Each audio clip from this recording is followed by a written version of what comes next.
Welcome back to my channel. Today, I'm going to be going over everything added in Dysmantle's new Serpent's Crossing update. Kicking it off as usual, we have the brand new region of Serpent's Crossing, where you'll continue your adventures deeper into the heart of the jungle and uncover some of the island's ancient past. With the new tomb to uncover and a boss fight, Serpent's Crossing is one of the more interesting regions added to the game.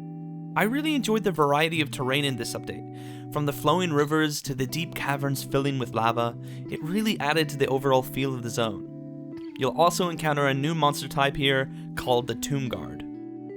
We can once again see the infamous Zusto graffiti on one of the runes in the area. No other info just yet on who or what that could be, but I'm excited to find out. In my last update video, I mentioned that there were 4 out of 10 myth tablets to discover. Well, it turns out that there were 6, and a 7th one added in this patch. So, let's continue the story of the One-Armed King. In the 5th and 6th tablets, it said that a great pestilence was brought upon the land, but it did not affect the One-Armed King.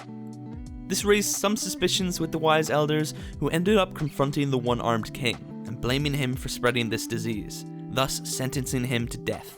In the 7th tablet, it tells us that the brave warriors grabbed the One-Armed King while he was sleeping and tossed him into the deepest hole on the island, hoping that the pestilence would surely end now that he's gone. It's always great to see more lore added to the game, and I'm excited to hear how this myth ends. Onto some other new additions now. The hunting rifle has finally made it into the game after being teased all the way back at launch on the store page. Once crafted, it'll allow you to take out animals and monsters from afar with ease. I feel like this could come in handy when trying to track down materials such as meat and bones, and I was really surprised with the range of the attack.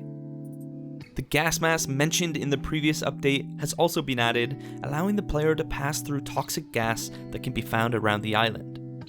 10 Tons did mention that they may be adding the gases to earlier parts of the game, so it's best that you grab this as soon as you can if you haven't already. Obtaining the gas mask will also let us reach the top of the pyramid, which will reveal that it is still in fact locked, and will only open once all of the runestones on the ground are lit. There are a total of 28, in which only 11 can be activated right now. And if you haven't guessed already, some of these runestones can be activated by completing the tombs found around the map. So we'll have to wait a little while to gain access to the mysterious pyramid. Onto some other smaller updates. The level cap is now 31, and a brand new perk has been added to the game called Doctor, which will increase the amount of healing gained from items. Now, let's move on to a few changes and fixes. Killing monsters will now reward you with more experience, and monster loot has also been rebalanced to be more rewarding. The mutated hurler attack speed has been reduced by 25%, and more importantly, acid pools have a much higher damage now, making standing in them a not so good idea. I was honestly surprised at how much more damage it does now, so just keep an eye out.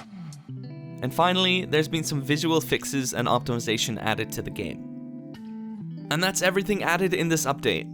10 Tons says to expect a new update within the next 2 to 3 weeks, which will add the sledgehammer into the game.